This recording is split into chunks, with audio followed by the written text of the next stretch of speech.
Hello there, Ben Bowers, the Spirit Specialist, and this is the accompanying video for the new Kids on the Loch sample pack. So hopefully if you're watching this, you have one of these in your hand. If you don't, then why are you watching it? But okay, fair enough. If you haven't got one of these and you're wondering what it was a sample pack of 6 samples of new releases. So I've called it the Spring 2022 edition. It's new releases in the last few months, let's call it, because I know one of them came out just before Christmas. There was also a voucher for £5 off your next purchase as well. Don't use that code because this is somebody's. I'll cover that up. Don't freeze frame it and use that code to get £5 off because that belongs to somebody. I've just realised that. Whoops. But this is the video that you can watch along as you're drinking. So in the box, I've put them in some kind of running order if you did want to do it as a tasting. So if you wanted to, you can watch this video from start to finish. I'm going to go through each one. I'm going to give you some background information about them like I do with most of the videos, and also kind of give you my thoughts on them. So I'm going to, on a few of them I've already done videos as separate video reviews. So I'll cut in also the bits when I was trying it and my thoughts and everything like that. Apart from one, which is the JG Thomson, which I will taste now because I don't think I'm going to do a separate video on that on its own. I'll probably do the range as one separate video. So if you want to do this as a tasting, if you've got, say, a box and you've got a friend and you want to do it together, that sort of thing, or if you've got plenty of time on a night and you want to sit through and try them all side by side, I have put them in an order of what I'd probably do in running order if I was doing it as a tasting live. But if you want to dip in and dip out and you want to try them in a completely different order, or you want to try one on one night and one on the other, what I'll do is I'll put the times of when I go to each one in the set in the show notes, and then you'll be able to click on that and you'll be able to go directly to the one that you're about to try. Now, the other difficulty with this was I've put it in an order that basically finishes with the peaty one, because out of all of these there is 2 that have got an element of peat. Neither of them are particularly heavily peated, but having tried them all side by side, which is, tough job, I know, Ben, oh god, how can you manage it? The Macallan was the problem of where to put it, because Wireworks and Benromach Cara Gold have a slightly smoky element to them, but the Speymalt Macallan is so intense, and it's not the only one that's cast strength. Well, I think the Wireworks, I don't think is cast strength. I think they have diluted it down. But technically, the Speymalt is the only one that's cast strength. But it's so intense that it sort of needs to go at the end. But if you were having it in a running order, particularly the Cara Gold, the peated element that's in there might affect then if you were trying one after the other. So if you do want all of them together in one evening, that's the order that I would put them in if we were doing them in a tasting. But if you want to save the Speymalt till last, or another day, or anything like that, that's absolutely fine. If that's what you want to do, remember, click on the time on the show notes and it will jump straight ahead to that bit that's going to start. So, what we've got to start with is the Lochlea Sowing Edition. Now, originally, this pack was actually going to have the Lochlea first release in. I do have one bottle of first release left. Don't get your hopes up if you haven't got one and you're trying to get hold of one, because I also have a bottle of the Sowing aside with the first release, because the Sowing is the first of what will be some seasonal releases. Now, according to the sales manager, the plan is that July this year is going to be what will be their core range called R Barley, and that will be ongoing. But there will be 4 seasonal releases that will go on. Sowing is the first, and they're tied in with the farming calendar. What we are due to have is farrow and ploughing. No, crap, I can't remember what it was. Anyway, there was going to be 2 this year, and then ploughing isn't going to be until winter 2023. So what I thought was, I'm going to keep a first release, I'm going to keep one of these aside, I'll keep an R Barley. When the other 2 come out, that gives us 5. If anything comes out in between, I'm not sure I'm going to be able to wait until the first ploughing comes out in the winter of next year, but let's do a tasting event with all the Lochlea side by side, and let's see if there's some kind of progression, or see how it's evolved, or the differences between them. So I had a first release that I was going to put in this box, but I've now gone, the Sowing's out, let's keep the first release, let's put the Sowing in, because this is brand new and a lot of people were struggling to get this, let alone the first release. Let's keep this first release aside, let's do a Lochlea tasting later on this year, maybe early next year. So you've got the brand new Sowing edition, first crop in there. So let's cut at this point and let me give you a bit of background information about Lochlea about the Sowing edition, and then I'll also give you my tasting notes. Then we'll come back to me and we'll talk about the next one.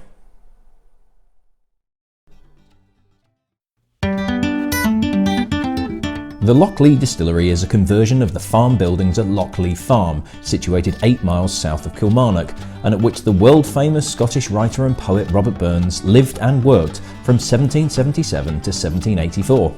Plans for a distillery by the current owner Neil McGeoch were approved in 2014, and whisky production commenced in August 2018.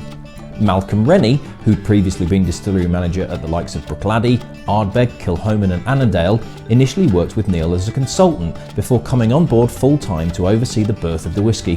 However, he then left to join the rebirth of the Rosebank distillery in October 2021 and was replaced by John Campbell, who had previously been the distillery manager at Laphroaig for 16 years. The distillery is another new whisky venture who are producing a grain-to-glass spirit. They grow their own barley in fields literally over the road and have their own water source. The bottle itself features embossing referencing the tyre tracks that surround the farm as well. Lochlea Sowing Edition is the first of a series of 4 seasonal editions that are named after what is happening on the farm during that period. This year we'll see Sowing, followed by Harvest and Fallow editions, but the final Ploughing edition isn't due to be released until winter 2023. The first crop Sowing edition is 100% matured in first filled bourbon barrels and is bottled at a slightly higher ABV than the first release at 48% as opposed to 46%. As before, there is no chill filtration or colour added. Okay, so let's get pouring. So I'm going to do a side by side. So I don't want too much of this because I need to put the rest of it in a number of boxes, and we will also do the first release as well. Now straight away, and you might even be able to just see the difference between the two just with them sat on the shelf side by side. Just make sure I get the right hand. So we'll put the first release in my right hand and the Sowing edition in my left. Try not to drop them. Okay, so straight away there is a colour difference between the two. So with the first release, we have this combination of first fill bourbon casks and first fill Pedro Jimenez sherry casks, whereas the Sowing edition is just first fill bourbon and that's it. But what I'm assuming is we have slightly older spirit in the Sowing edition than we did in the first release. So what I'm going to do actually is I think I'm going to do the first release first, because my suspicion is going to be that the first release with that Pedro Jimenez element is going to be richer and sweeter, and we'll find a lighter texture, but potentially with that, obviously with it being first fill bourbon, more of a kind of vanilla, maybe citrusy note, whereas this is going to be a little bit darker and richer. So the first release is biscuity. There's a touch of kind of hay in there, like dry hay, but there is a bit of fruitiness. And I remember when I did the review video for the first release, was when I first tried it, it wasn't that it was tight, but it took a few minutes in the glass to really open up, and the fruitiness did come through. So we might have the same situation here, but there is definitely a fruitiness in there, but it's more kind of sultanas rather than dark fruits. Right, now onto the Sowing edition. Instantly lighter, much more of a citrus note in there. There is a little bit of a creaminess, but it's definitely like a lemon peel, lemon oil almost. Not quite limey. I remember talking about the first release and talking about getting like a lime note, and this is more of a lemon peel, lemon zest. Again, there's the biscuity note that's on the first release, but this is certainly lighter, much more, and it's very apt for the time of year, much more spring-like, very zingy and fresh, and yeah, there's a real kind of lemon cream feel to this as well. There is a slightly buttery note, kind of like slightly salted butter almost. Slightly salted butter on brioche bread, but not that's been toasted, actual kind of slightly sweet brioche bread, but fresh bread, not a toasted brioche. Very inviting though, but very fresh, very, very spring-like. Okay, so I'm going to have the Sowing first to taste, then the first release.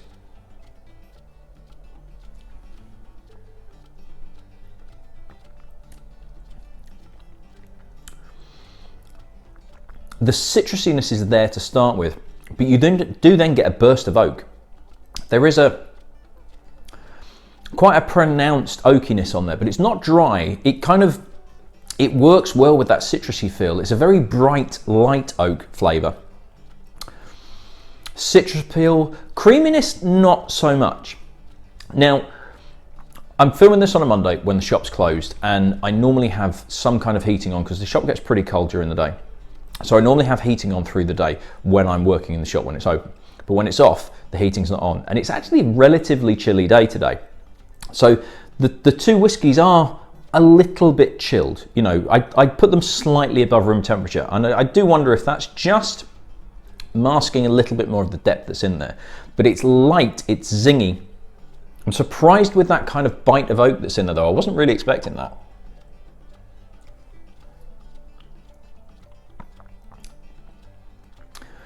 It's weird, it's not obviously bourbon. There's not quite as much like vanilla notes as I thought there was going to be, but there is still a kind of creaminess there, but it's not as pronounced. There's more of an oakiness coming through.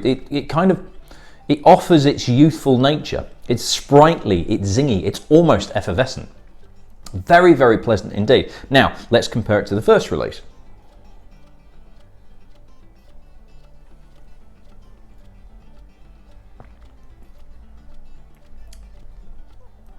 The youthfulness is there, but it's tempered slightly with that sweetness. And that PX element becomes more pronounced, particularly when you try it against the Sowing. The fruitiness is definitely there. But what there is on both is a character, and I mentioned it when I was nosing the first release, and I'm sure I mentioned it when I first reviewed first release, is there's kind of a hay feel, but it's hay in fields. It's not a farmyardy, because farmyard, to me, if I say it's a farmyardy smell, it's more that slightly kind of vegetal, slightly, you know, manure-y, but not in an unpleasant way.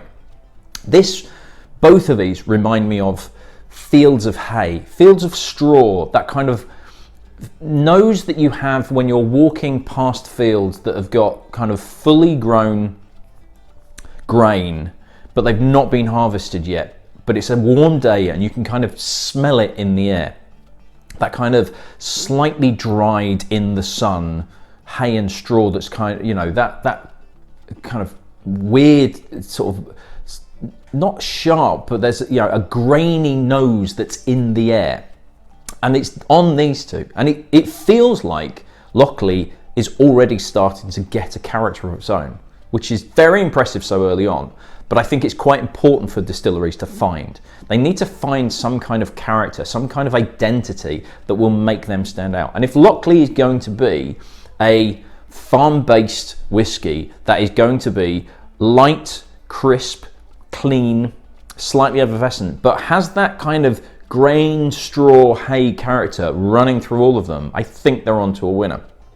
As I think I said with the first release, because I haven't watched it recently, this is not going to be for people that want sherry bombs, that want big, rich, full, fruity whiskies, lots of flavour, lots of complexity. There is complexity going on here, but they are very light. This is light and delicate and spring-like. And I'd be really intrigued I'd love to see what a first fill PX cask, nothing else is, but I'd be surprised if they do something like that. I don't know what the constituent parts are going to be for the other releases, the ploughing, the farrow, etc. I don't know whether they're all going to be first fill bourbon or whether it's going to be first fill bourbon and something else in a finish. Or, I mean, there might be a first fill PX, which would be, I'd love to see that. I don't know what those are going to be. And what we do have is the R barley that's coming, I think it's June, July, which is going to be essentially their core expression. So the Sowing is, as I sort of expected it to be when I saw it was just first fill bourbon. It's lighter, it's zingier, it's more citrusy than I was expecting. It's not quite as obviously bourbony. It doesn't have the vanilla creaminess that I was expecting it to have. But it doesn't have that fruity character, the kind of sultana fruits that the first release does, because it doesn't have that PX element. But it definitely brings out more of the sort of hay, straw, grassy character that seems to be already a thread that's going to run through this distillery. And now that it's warmed up a little bit, now I'm starting to get warmer citrus notes. Now it's starting to turn into like a lemon cream, almost like that lemon puff biscuit. It's so spring-like. It's so apt for this time of year. You know, it's really well done. So the, oh God, which one is it? Is it the ploughing, which is the one that's supposed to be winter 2023? That's the last one that we'll come across. I'd be really intrigued as to whether the other 3 of the 4 seasonal emulate the particular times of year. So whether the summer, essentially summer, autumn, winter, whether we'll start to see them kind of, they get progressively richer, kind of darker in feel, not necessarily in color or flavor profile, but you know, they feel warmer, they feel more rounded as we go through summer. That's quite light still, that maybe like a touch more richness to that, but then as we get to autumn and winter, they start to become deeper and richer and more warming than the spring would be. I'm really intrigued to see kind of where they take this flavor profile, whether they actually consciously tie in what they are doing as a flavour profile of the whiskey to tie in with the time of year when it's being released. So that's the Lochlea Sowing edition, and we will move on to number 2 in the pack, which is the Daftmill Summer Batch 2010, bottled, I think, late 2021. I've literally just filmed the video for this, but I'm going to do the Daftmill one as separate video as well. Because, you know, hashtag content, it's a brand name, it might get me some views, that sort of thing. But big fan of Daftmill, really, really hard to get hold of. So it's distributed through Berry Brothers and Rudd. I've only just got an account with Berry Brothers and Rudd. I don't know if that's going to make it any easier for me to get Daftmill in the future. I literally got 1 bottle of this. This is the bottle that I got from a third-party supplier, and it was just a case of, do I sell it to one person? Do I randomly allocate it out of the customer list that I've got, and it might go to somebody that's just going to flip it, because that's what's happening with Daftmill, or has been. It does seem right at this point in time. It's been out for about a month, maybe 2 months. It does seem to be that the auction prices have kind of settled back down a little bit, but it might go to somebody that just sticks it straight on an auction. Or do I not do a random ballot and give it to somebody that I trust is going to open it and drink it? Or do I put it in this pack and let more people have a chance to actually try it? So I did that, and I'm glad I did, because I think this is really, really good indeed. So again, I'm going to cut to my tasting notes, but before that, here's the little bit I put together with the background information about the Daftmill distillery.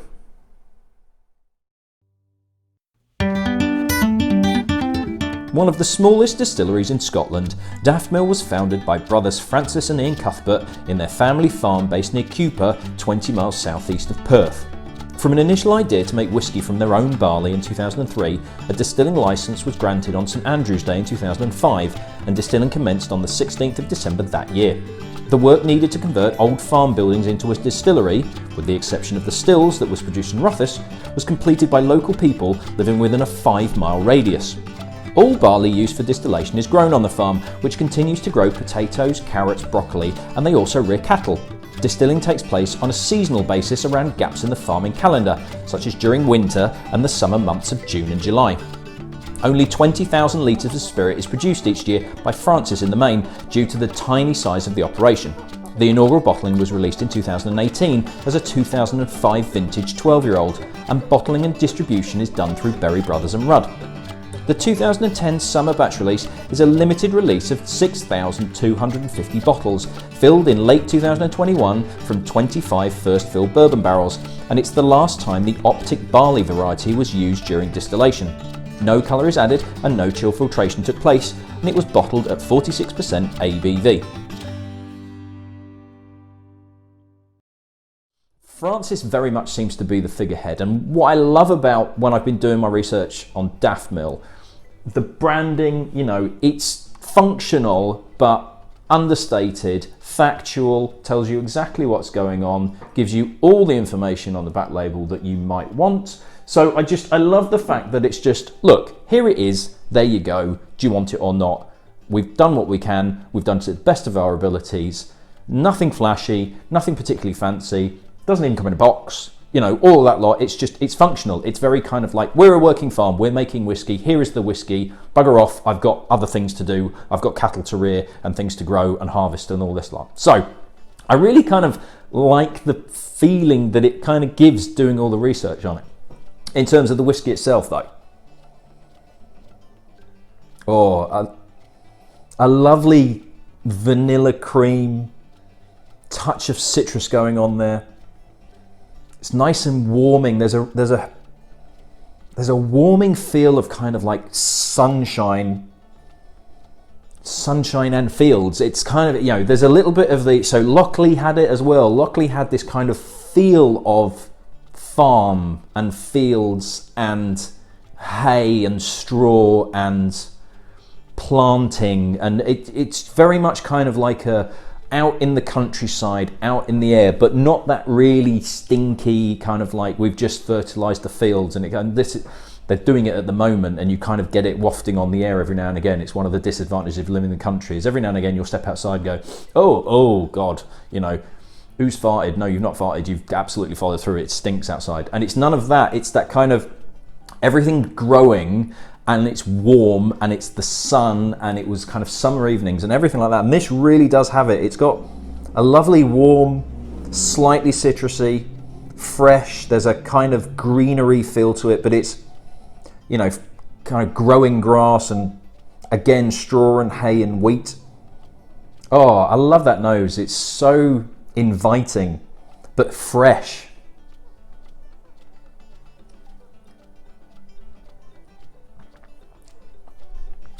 And that absolutely carries on through the palate. A really nice biscuity lemon zest, very much kind of like lemon zest with one of those zesters where you get the little kind of sprinkles of zest coming off, and then that's been sprinkled in almost like a lemon shortbread that's got some lovely softly whipped vanilla cream kind of sat on top of it. There's a little bit of not just citrus, but there's also a bit of like red berry fruit, but really bright red berries, kind of like raspberry on there. You know, there's a feel almost of kind of eaten mess of, you know, cream and raspberries and a little touch of meringue, but actually some lemon zest has been kind of mixed in with that eaten mess feel. And I bloody love eaten mess as well.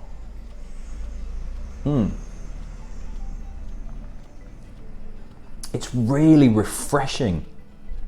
But there's a lovely silkiness that runs through it as well. And the finish is actually, considering how light and delicate this whiskey is, the finish really lingers. It really sits, and you get that creaminess continues. The higher notes of the citrus kind of die down a bit, but you do get a lovely warmth. Really, really impressive. It's so easy to drink, and I really feel like this would be a great whiskey for kind of, not necessarily over ice, but kind of like keeping the bottle in the fridge and just sitting outside in a garden on a summer's day after a long day's work and drinking. And to be honest, I would have absolutely no qualms about doing this in a scotch and soda. You know, getting a good measure of this, topping it up with soda, a nice large kind of, maybe a wheel of orange. I think you'd probably get away with it, but actually kind of like lemon and lime, to be honest. But as a long kind of whiskey and soda, I think this would be absolutely fantastic as a really, really refreshing cocktail. But just on its own, it's a really refreshing whiskey. It's what some people would call a breakfast whiskey. It's light, it's delicate, but it's got bags going on with it. Now,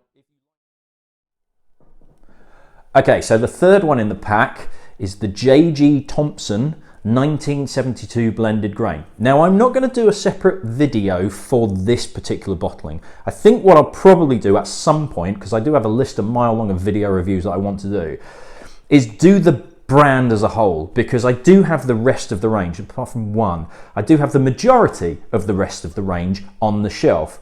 J.G. Thomson is a relatively new brand that launched just before Christmas by recollection. It was delayed, you know, COVID and bottles and labelling and all sorts of issues.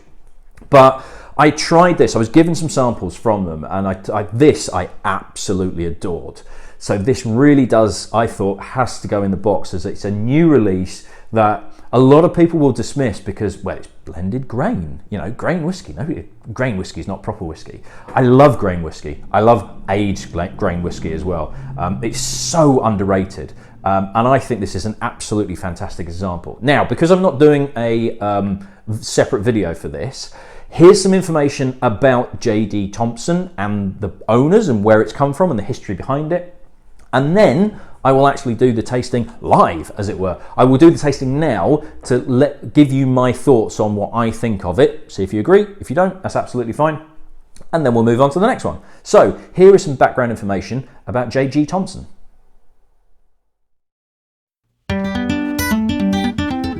J.G. Thomson was a wine and spirits merchant founded by James Gibson Thomson in 1785, although a business in the Thomson family does date back to 1709. It was based in the Vaults in Leith and became one of Scotland's most prominent supplier of wines and blended whiskies to the top hotels in Scotland. Sadly, by the early 1960s the business was a shadow of its former self, and in 1964 the last bottlings took place at the Vaults, with the business operating in name only until the turn of the 21st century in Glasgow.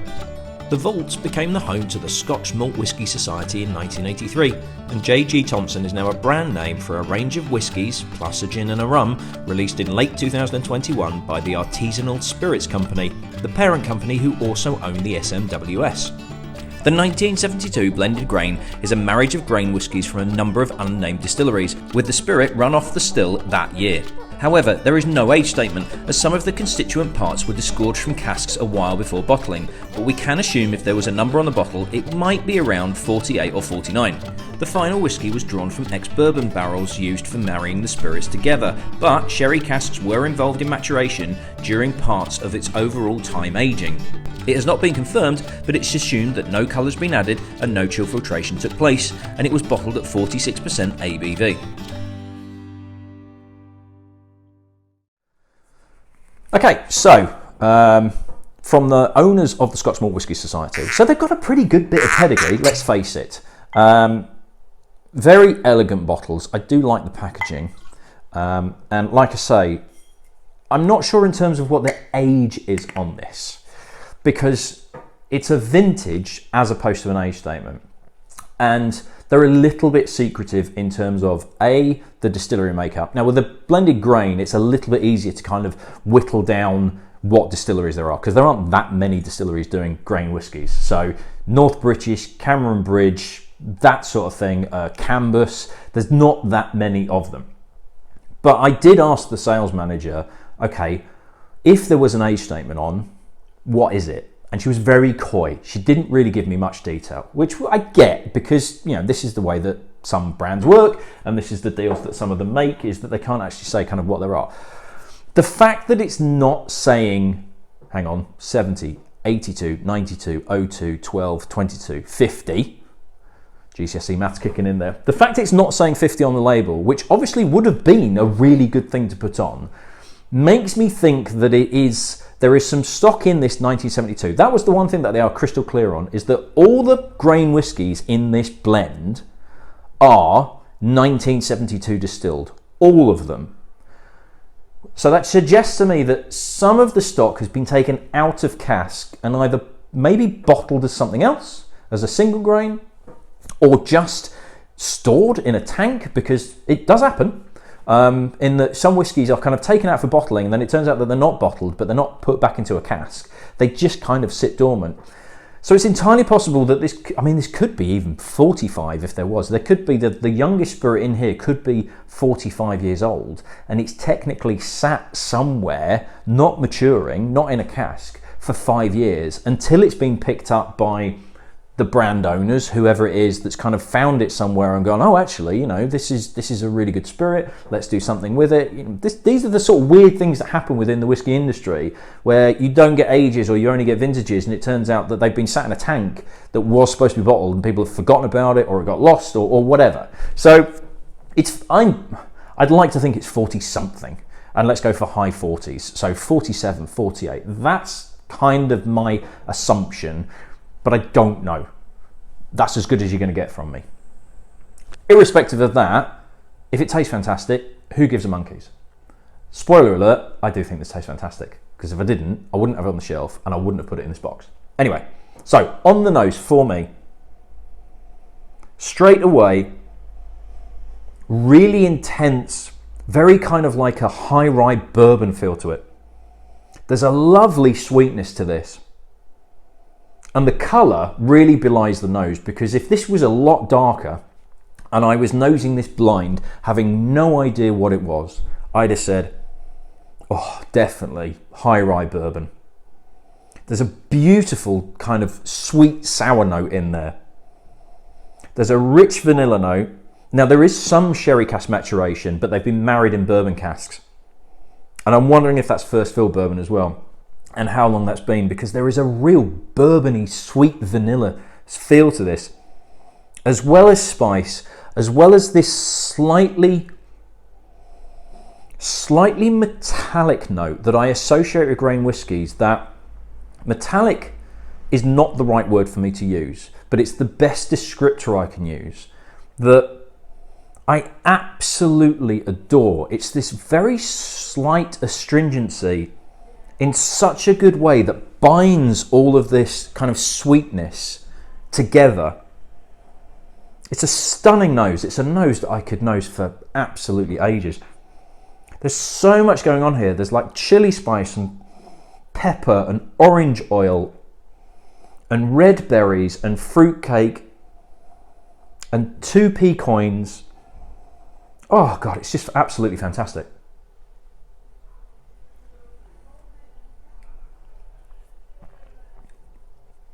And on the palate, it just bursts. It explodes in your mouth of sweet fruit.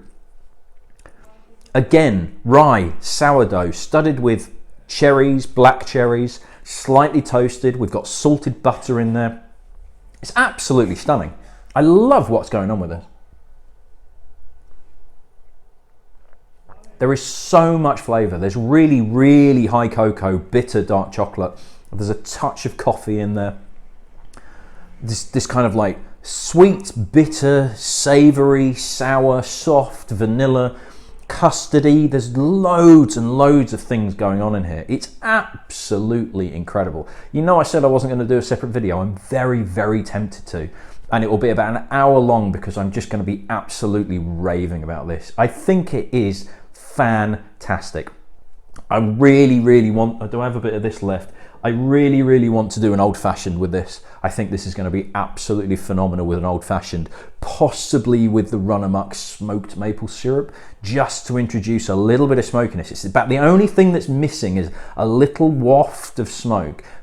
Not too much, because it would kill everything else that's going on in there. But I do think the smoked maple syrup in an old-fashioned with this, and then just a nice thick bit of orange peel. Whoa, might have to do that tonight, because I think that's going to be something special. I think this is amazing. Now, Daftmill, I can't sell, because I got one bottle, that's it, it's gone. We've already used it, as we know. The Sowing edition Lochlea, that's gone as well.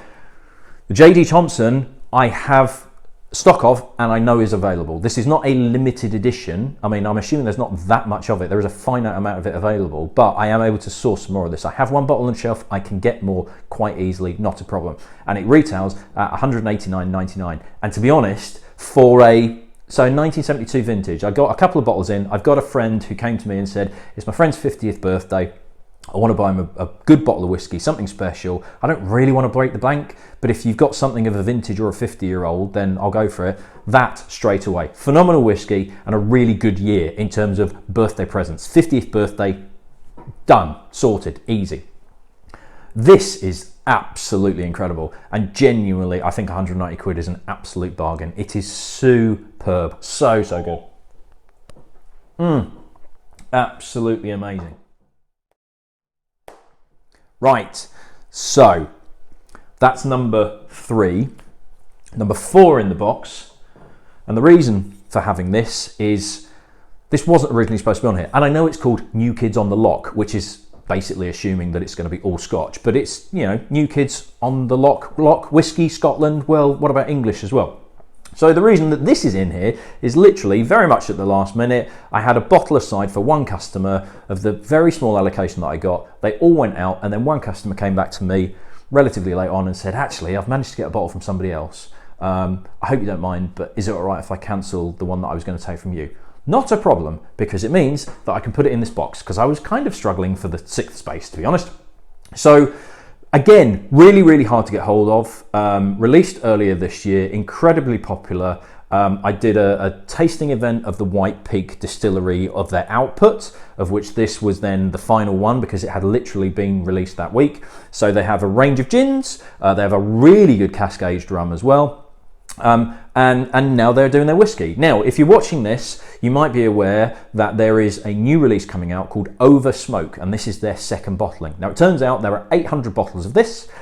So because of the very small number of bottles, the distillery have decided it's only available through them. So no retailers are going to be getting hold of this. If there is retailers selling it, they've basically got it from the distillery and they're putting their markup on it. I would not be surprised, in fact I think it came out last week, I would not be surprised if it's already reaching silly money on auction sites, because that's the way things go at the moment for new releases. But there is going to be another release that will be available to retailers, I think in May, June, something like that they're looking at.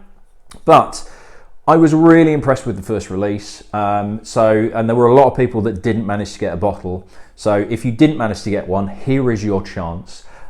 Here's the blurb that I did about it, and then also the tasting notes that I gave when I did my review video.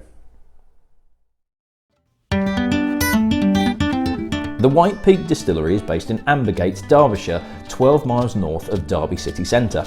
It was founded by Max and Claire Vaughan in 2016, who were following a dream for years of producing a single malt whisky in Derbyshire, despite no previous experience in the drinks industry. The distillery is sited in a 24-kilometre stretch of the Derwent Valley that was awarded UNESCO World Heritage status in 2001, within the old maintenance and store sheds of the Johnson and Nephew Wire Works that date back to 1876 and lasted for 120 years, which itself was rebuilt from a family-owned iron forge from the early 1800s. Initial spirit releases from White Peak included a range of gins and an agricole rum aged in ex-bourbon barrels, with their first single malt whisky release initially scheduled for launch in November in 2021. However, supply issues with the distinctive bottle that pays homage to the wire and cable produced by the old factory meant the first release was delayed to February 2022. The team employ a longer than average fermentation period and use 2 copper pot stills of 3,000 and 2,100 litres in volume. Water is sourced from the River Derwent immediately adjacent to the distillery, utilising some of the old pumping infrastructure for their condenser cooling system. Only English barley is used, and when I visited a couple of days before the launch of their first release, the team had begun a run of spirit that was using barley taken purely from Derbyshire itself. Wireworks' first release is an individually numbered release of 5,016 bottles with an ABV of 50.3%. The whisky includes some peated spirit, which results in an overall phenol level of around 6 parts per million, and has been matured in a combination of first fill ex-bourbon and shaved, toasted and re-charred red wine casks, although the precise proportion of these has not yet been divulged. In addition, no colouring is added and no chill filtration takes place. So, on the nose, and I feel like I've got something in my eye just at the wrong time. So let's try and get the nose done right. Eye sorted? Okay, let's go. Nose.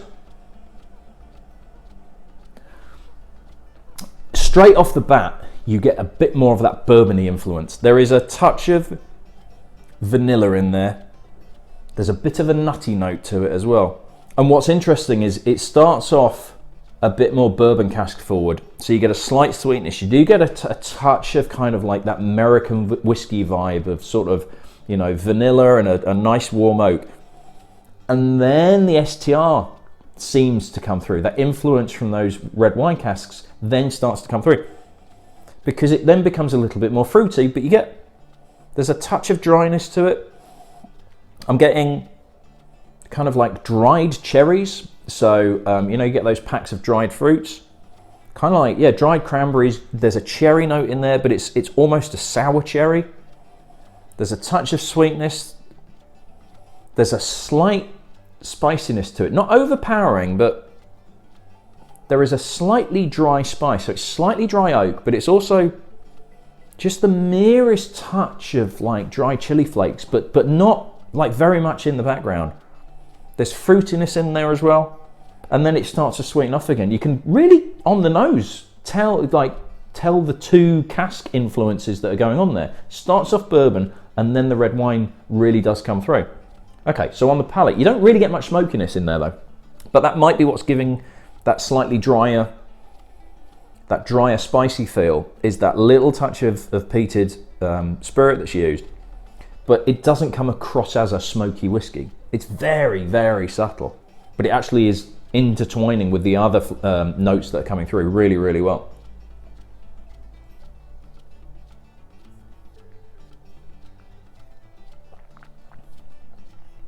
A bit more of that smoke influence.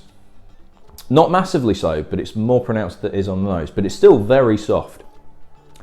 Red wine elements there, definitely getting a touch of tannin, probably accentuated by that little element of peated spirit as well. Nice and fruity. Again, there's red berry notes, there's cherries, there is that dried cranberry feel where cranberries like raw are really tart, but when you get those packs of dried raisins, dried cranberries, that sort of thing, they're a lot deeper and richer, but it's still a nice bright fruitiness to it as well. There's a touch of the vanilla again, as there is on the nose. The nose really follows through onto the palate. What I'm also getting though is a really nice rich texture. There is quite a thick mouthfeel to this as well. And I'd be interested to know kind of where they took the cut. Now, I actually know somebody she's the assistant distiller, Sarah. And when I was at the distillery on Monday, I was having a little bit of a chat with her because she was actually taking a run of spirit off at the time. So I asked her, like, she was watching it come off the still. I was like, where do you take your cuts? Is it like a percentage? Is it a particular ABV? Is it that sort of thing? Now, she told me initially the 4 shots are based on time. So it's essentially 15 minutes and that's when they stop 4 shots. But the feints are based on ABV. And I can't remember what she said it was, the ABV, but it was 60 something. She said it ends up running off in total at about 70%. So they take the 4 shots off at a specific time, so they run it for 15 minutes and then swing the arm across, but then the feints to swing the arm back actually are based on not time but on a specific ABV. And I get the impression that this is taking it fairly early because there is a weight to this as well, and it's really helping the fruitiness. I think it's also the higher ABV, but in all honesty, at 50.3%, it doesn't feel too high. I don't feel like I need to add water to this, and I actually feel like if I added water, we're going to start to lose some of the thicker mouthfeel that's there, that is really enveloping the fruitiness and adding to that complexity.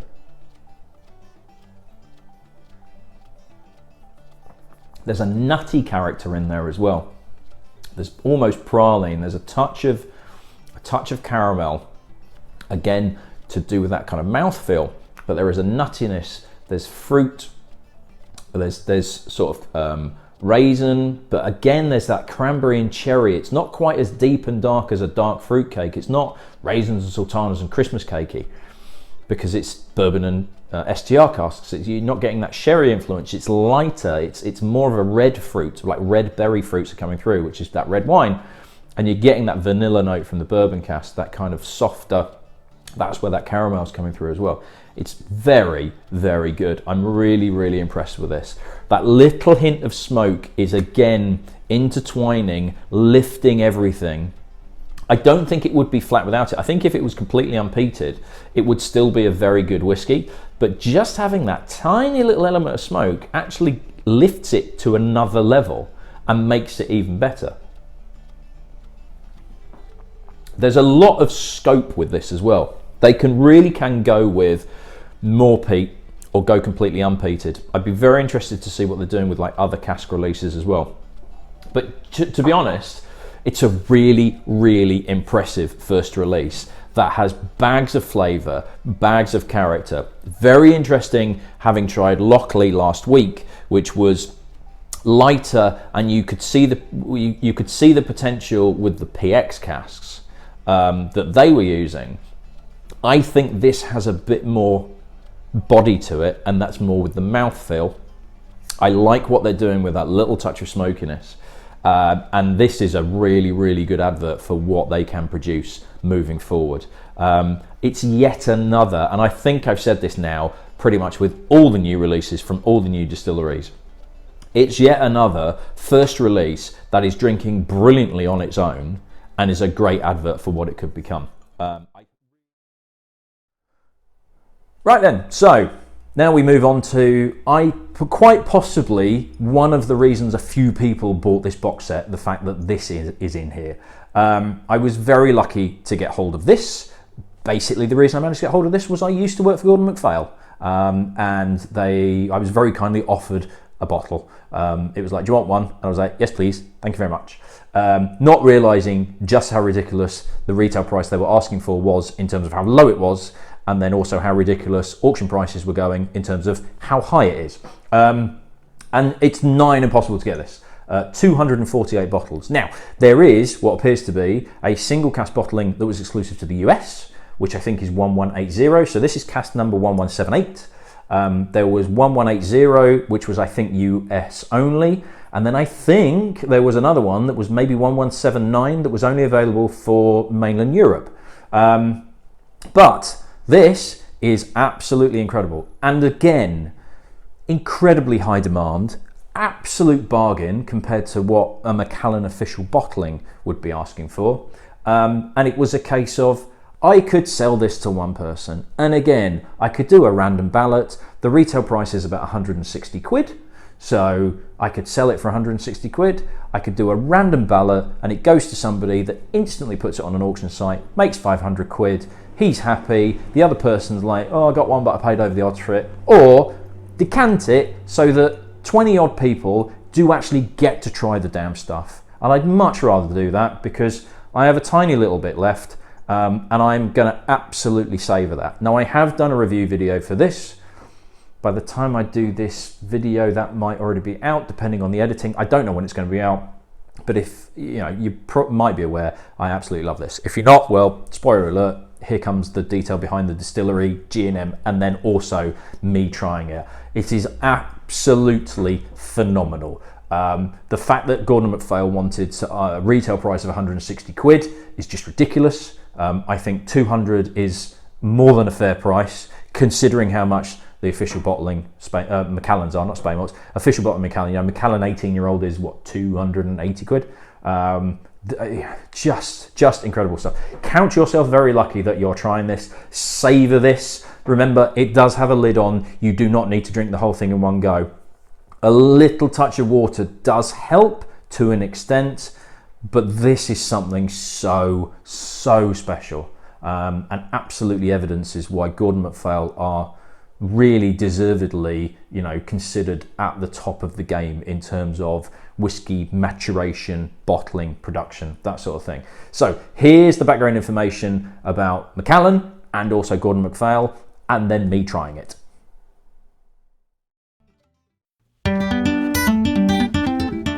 Originally an illicit farm distillery on the banks of the River Spey, Macallan became legal in 1824 when owner Alexander Reid obtained a licence to distill following the Excise Act that took place the previous year.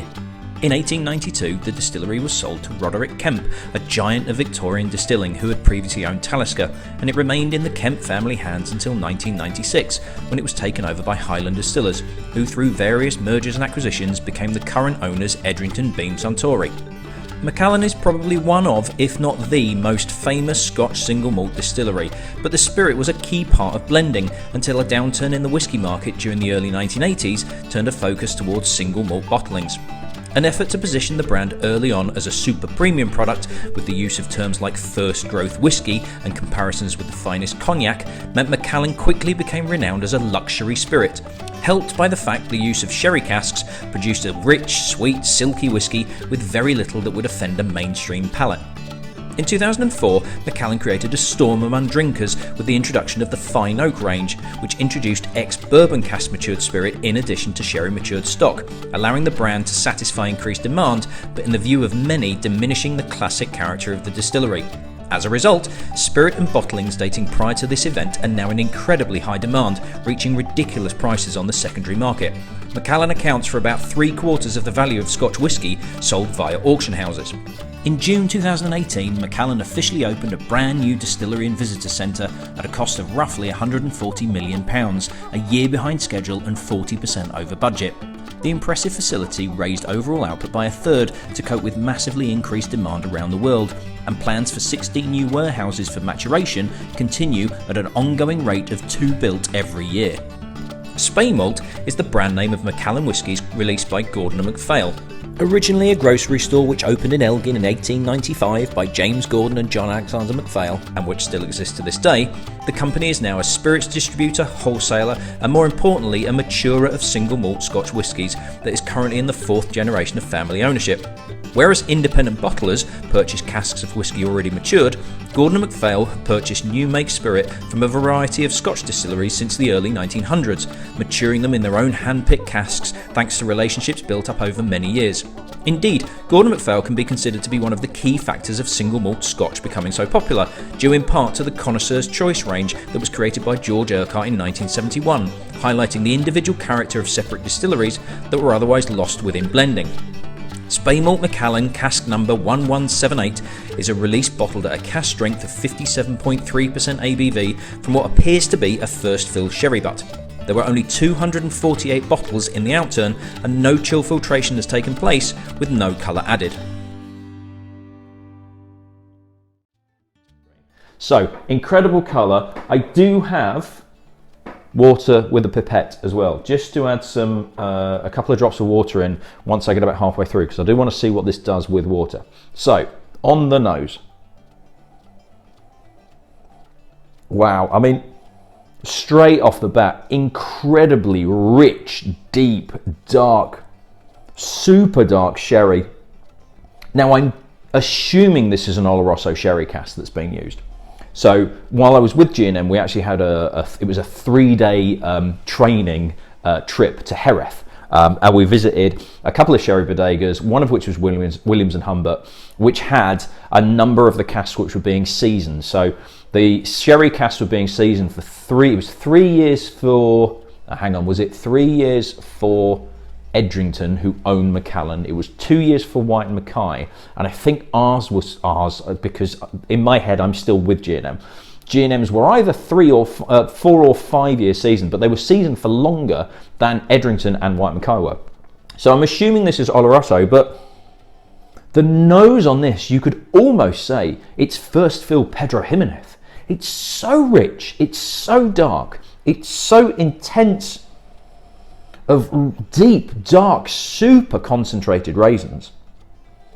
There is such a deep, dense, almost black Christmas cake here. We've got incredibly intense nutmeg, cinnamon, raisin, sultana, prunes, a real intense prune note on there. Black cherry. There's a slight nuttiness to it, so we're almost looking at kind of like Dundee cake with those almonds on the top. There is a touch of nuttiness, but the nuttiness is sweet. It's not particularly bitter nuts. It's kind of almonds, a hint of Brazil nut in there, so there is a lovely nuttiness. There's a soft spice. Just on the nose, on its own, absolutely incredible. So, palate-wise.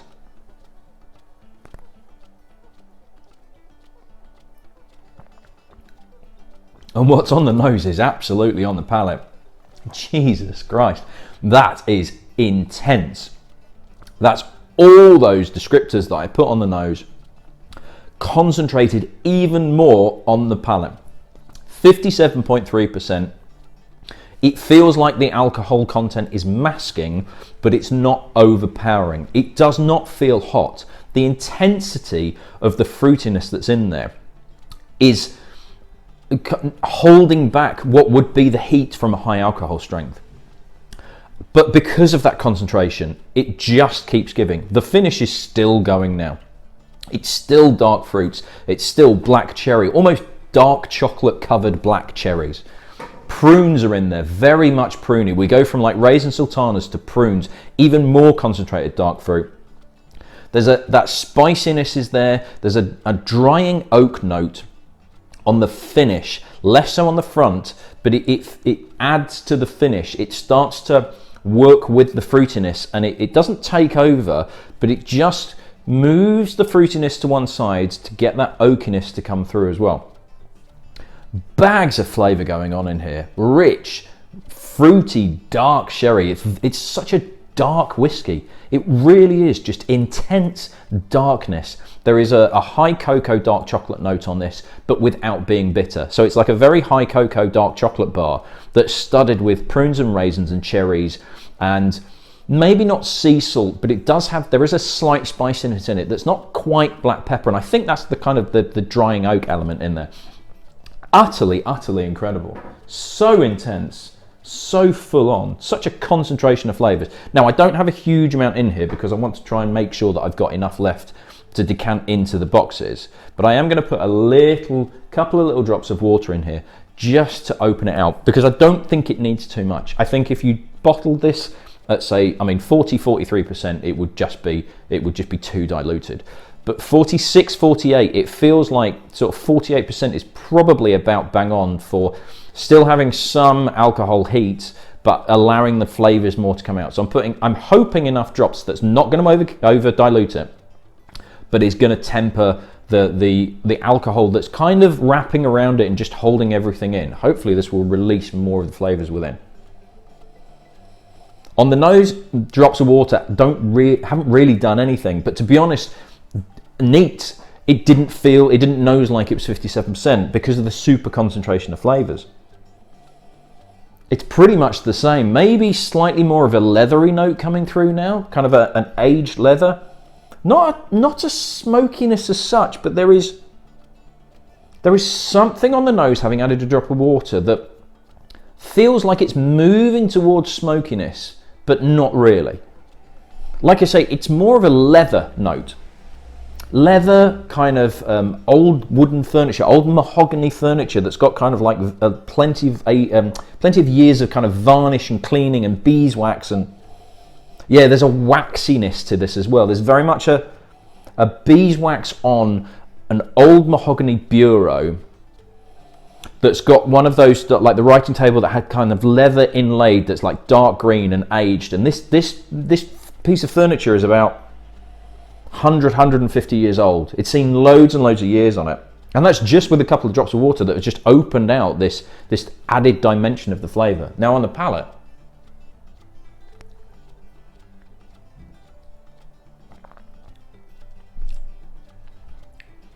still a little bit of a bite of alcohol, but I think I've just about got it right. The nuttiness is more pronounced now.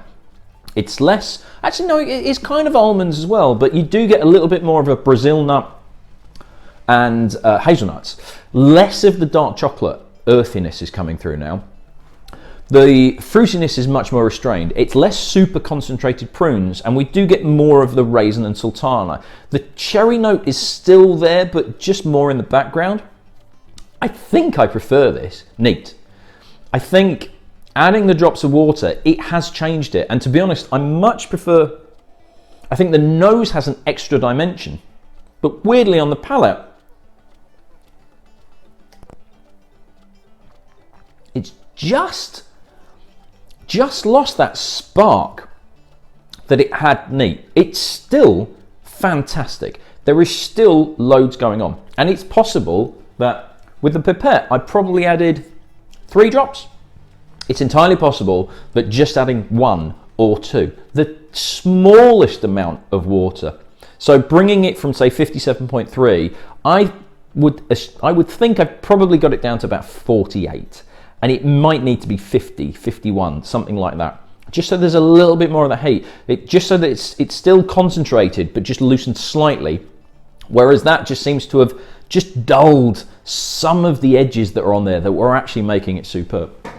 It is utterly incredible. It's a stunning whiskey. It's just absolutely amazing. And finally, depending on if you're actually drinking this in order or whether you've decided to leave the Speymalt Macallan till last or a later date, we've got the Benromach Cara Gold, part of their contrast range.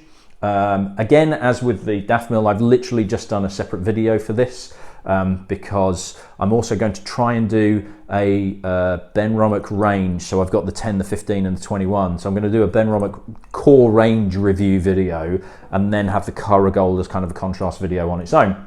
But you know, I love Benromach. I did before I even started working for Gordon MacPhail, who owned the distillery.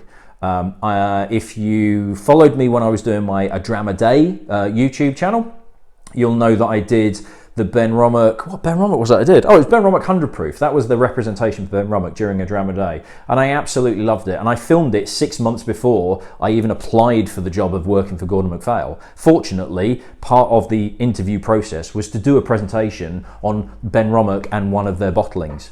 So at the time, I couldn't remember how my review video had gone for that. So I went back and looked at it and was like, oh, thank God for that. I absolutely loved it. So I loved Benromach even before I started working for them.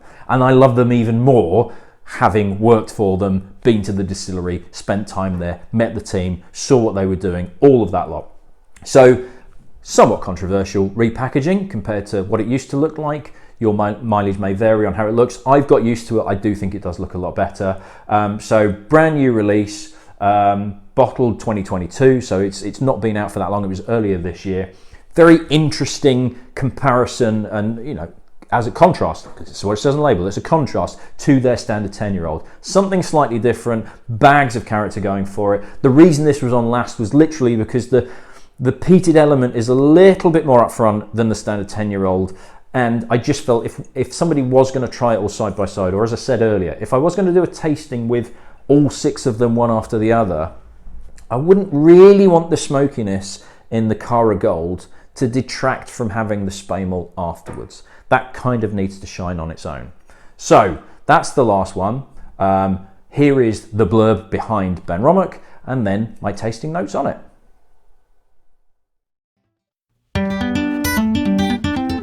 The Benromach distillery is based in the small town of Forres, 12 miles west of Elgin.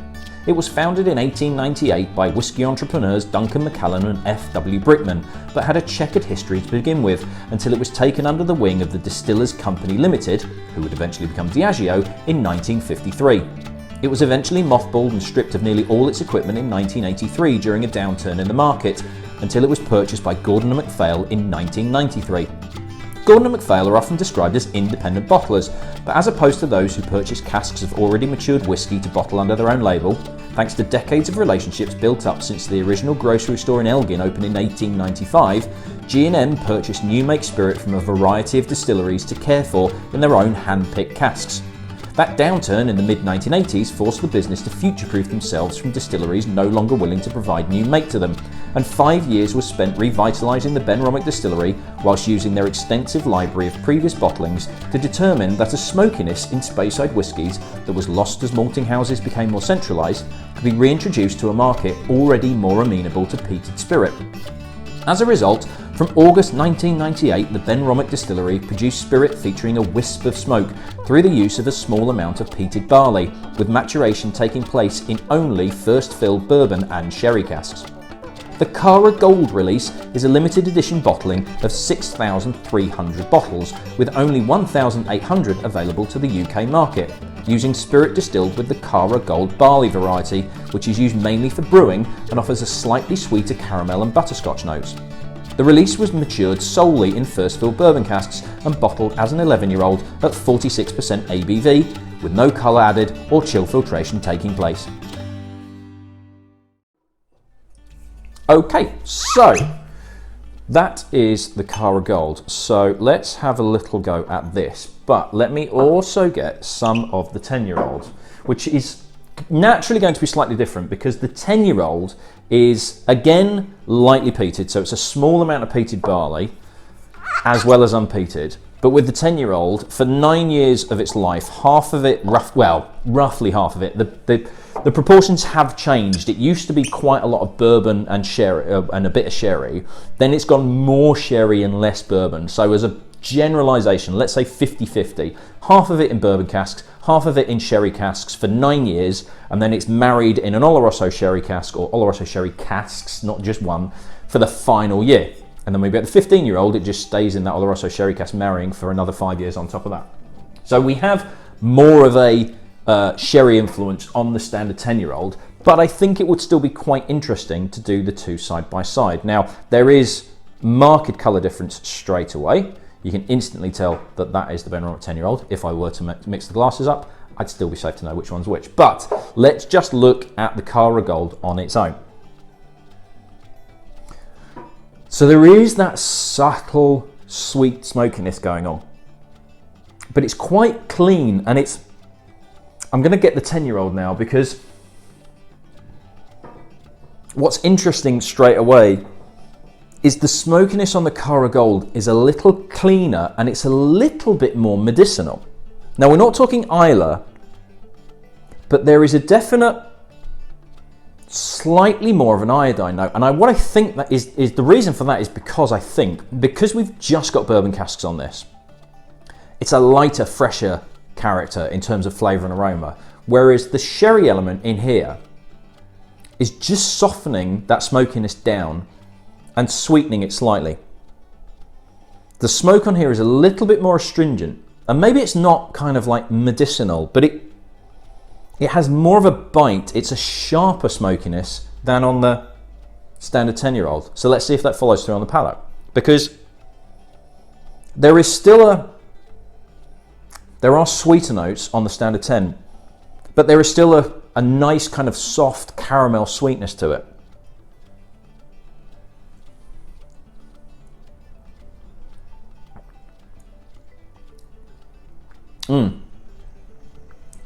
A really good balance between soft smoke, sweetness, toffee, runny caramel, very runny caramel, a light runny caramel too.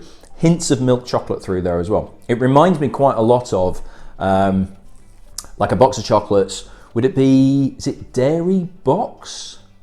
There's a few of those, and like Thornton's boxes where you've got the milk chocolates that's got the really runny caramel inside, but that touch of smoke that threads through it as well, that really kind of lifts everything. Now, I'm going to have another bit of the Cara. It's light.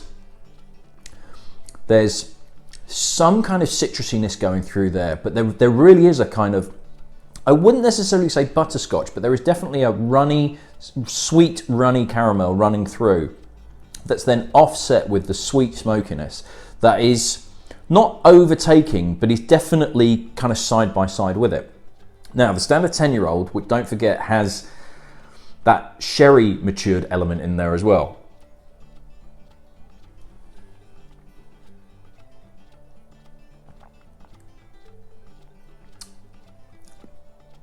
Now here, on the 10-year-old, the smoke is much more subdued. It's definitely in the background, but you have more of a dark fruit character. You have a fruit cakiness in there.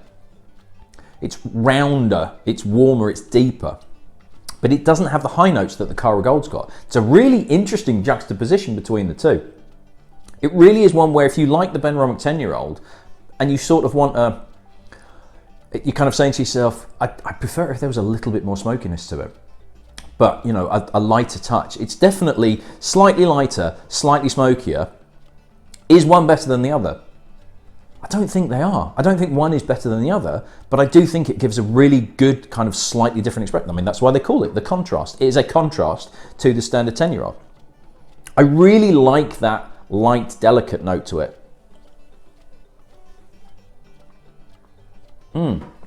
It's really, really well balanced. It's much fresher. Again, it feels kind of spring-like. So whereas the Benromach 10 is like more of a, feels like an autumnal whiskey, the Cara Gold is like spring and summer. It's light, it's delicate. I'd be very interested to try it in a cocktail, but I'm not really sure what, because it won't really work in Scotch and soda or something like that. But it does feel like it could make quite a good long drink. I just don't really know. Maybe like a light ginger ale, something like that. It feels like a whiskey that would make a fantastic long drink, but it drinks brilliantly on its own. It's not a sitting in front of a log fire whiskey, which the Benromach 10-year-old is. It's a sitting in the warmth of a summer's afternoon in your garden. And that's it. That's the new Kids on the Loch box. Lockbox, weird saying lockbox. So hopefully you've enjoyed that and been able to sort of appreciate the differences between them. Like I say, what is available in terms of to purchase right now is basically the J.G. Thomson 1972 and the Benromach Cara Gold. The other four sold out. If I get any more, you know, if you're on my mailing list, get in touch. I do have a notify me if out of stock button on each of the pages of the individual product pages. If I do get any more, I'll probably approach the mailing list again. Don't forget, you've also got the voucher as well. So you do get £5 off. Cover the code, £5 off your next purchase as well. So don't forget that. You can use the code on the website, www.spiritspecialist.com, or bring the slip of paper in. I'll put the code in on the till and you'll get your £5 off that way. Thank you for buying the pack. Hope you've enjoyed it. It might be that this is an ongoing thing. It was kind of fun kind of collating the things together and kind of putting bottles aside and going, oh, actually, no, that will go in a pack. So it might not be a regular thing. It kind of depends on when new releases come out and, that sort of thing. But for me, it's very much a chance to share the love with more people than literally just getting one bottle, selling it to one customer, and that's it.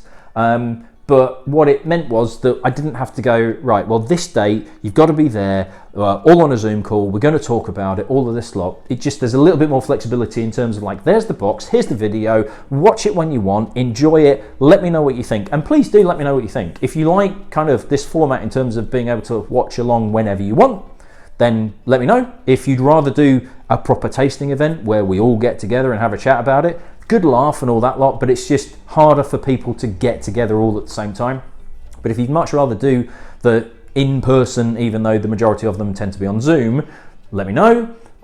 If the boxes interest you, then, that sort of thing. If you think it's a good idea and you want to keep doing sort of, once every quarter, I put a box out that's kind of like some more unusual stuff, some harder to get hold of stuff, that sort of thing. Because these sample boxes are something that I keep on going. You might have seen that I've got the Ukrainian vodka. I've got a pack of that where that's being donated to charity. I've got a gin pack out at the moment, and I'm going to put some more together. Probably a rum, probably a world whiskey, and then maybe, oh yes, I am working on a Scotch whiskey one, which is the Discovery range from Gordon MacPhail. So if there's anything like that you're like, oh, can you put a pack together which has got such and such in, let me know.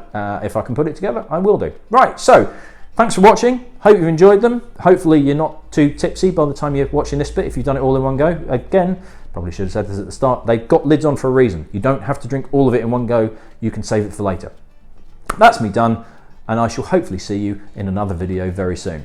Cheers!